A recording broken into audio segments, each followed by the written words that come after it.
கர்த்தருடைய பரிசுத்தமான நாமம் மகிமைப்படுவதாக. ஆசீர்வாதமான ஒரு நல்ல காலை நேரத்திலேயும் அனுதினம் அண்ணா என்கிற வேத தியானத்தினால் உங்களை சந்திப்பதில் மிகுந்த சந்தோஷம்.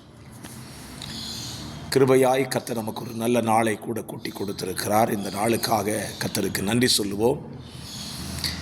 இந்த நாள் மார்ச் மாதம் 17ஆம் தேதி திங்கட்கிழமை கால வேளை.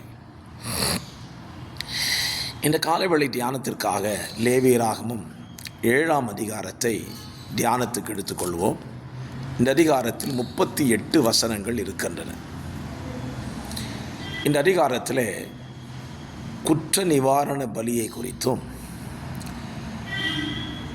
பாவ நிவாரண பலியை போலதான் குற்ற நிவாரண பலியும் செலுத்தப்பட வேண்டும் என்பதை குறித்தும் சமாதான பலி ஸ்தோத்திர பலி எப்படி செலுத்த வேண்டும் என்பதை குறித்தும் இந்த அதிகாரத்தில் தேவன் அதிகமாய் விவரித்திருக்கிறார். இந்த பலி செலுத்தப்படும் பொழுது பலியின் பங்குகள் ஆசாரியனை போய் சேரும். அப்படி சேர்கிற ஆசாரியனுக்கு சேருகிறதான அந்த மாம்சமோ அப்பமோ அதை புசிக்கத்தக்கவன் எப்படி இருக்க வேண்டும் என்றால் தீட்டுள்ளவனாய் இருக்கக்கூடாது. தீட்டுப்பட்டவன் அந்த பரிசுத்த மாம்சத்தை பரிசுத்த அப்பத்தை புசிக்கக்கூடாது என்று தேவன் சொல்லியிருக்கிறார். அப்படி தீட்டோடு கூட அவன் புசித்தால் தன் ஜனத்தில் இராதபடி அறுப்புண்டு போவான் என்றும் வேதம் சொல்லியிருக்கிறது. இவ்வளவு தெளிவாக வேத வசனத்தில் பலியை குறித்து ஆண்டவர் சொல்லியிருந்ததினாலே பழைய ஏற்பாட்டில்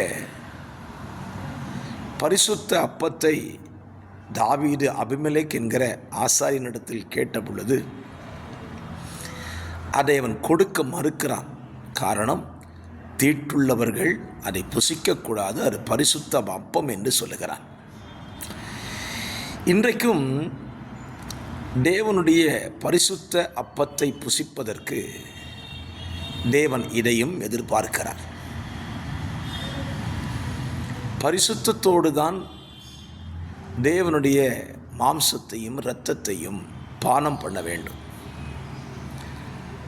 1 கொரிந்தியர் 11ஆம் அதிகாரத்திலே அப்போஸ்தலனாகிய பவுல் சொல்லுகிறான், எந்த மனுஷனும் தன்னைத்தான் சோதித்தறிந்து இந்த பாத்திரத்தில் பானம் பண்ண கடவன். ஏனெனில் அபாத்திரமாய் போஜனம் பானம் பண்ணினால் அதற்கு தண்டனை கிடைக்கும் என்பதை சொல்லுகிறான். சிலர் வியாதி உள்ளவர்களாய் சிலர் மரணத்தையும் சந்தித்திருக்கிறார்கள் என்று எழுதுகிறான். ஆகவே என்னை கேட்கிற அருமையான கர்த்தருடைய பிள்ளைகளே, கர்த்தருடைய ராபோஜனத்தை அனுசரிக்கிற நீங்களும் நானும் அதை எவ்வளவு பரிசுத்தத்தோடு அனுசரிக்க வேண்டும் என்பதை நீங்கள் புரிந்து கொண்டிருப்பீர்கள் நம்புகிறேன்.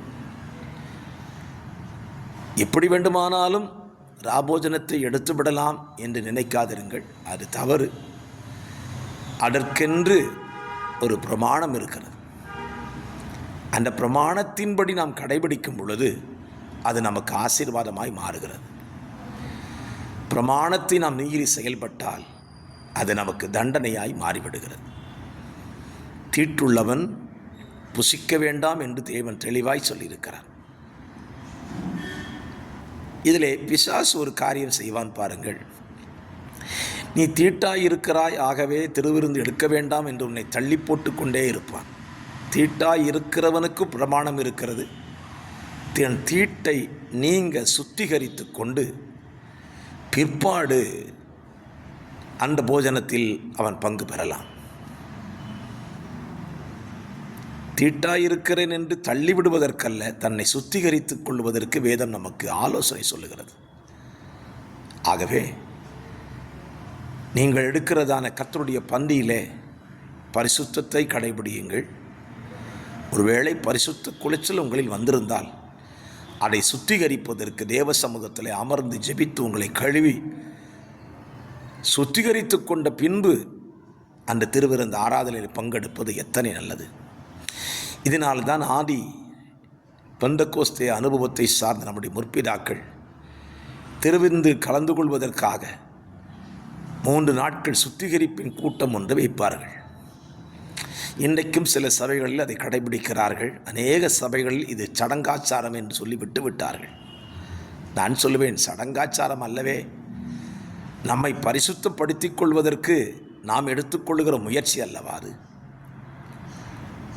ஆண்டவராகிய தேவன் மோசேயிடத்தில் சொல்லும் பொழுது, இன்றைக்கும் நாளைக்கும் உன் ஜனத்தை பரிசுத்தப்படுத்த 3ஆவது நாளிலே நான் உங்களுக்கு வெளிப்படுவேன் என்று சொல்லியிருக்கிறார் அல்லவா. அப்போ தேவன் நம்மில் வெளிப்படுவதற்கு, தேவ வார்த்தையை கேட்பதற்கு நமக்கு 2 நாட்கள் சுத்திகரிப்பு தேவை அல்லவா. சுத்திகரிப்பை கடைபிடியுங்கள். பரிசுத்த மாம்சத்தையும் இரத்தத்தையும் பானம் பண்ண தீர்மானம் எடுங்கள். அது உங்களுக்கு ஆசீர்வாதமாக இருக்கும். ஜெபிக்கலாம்.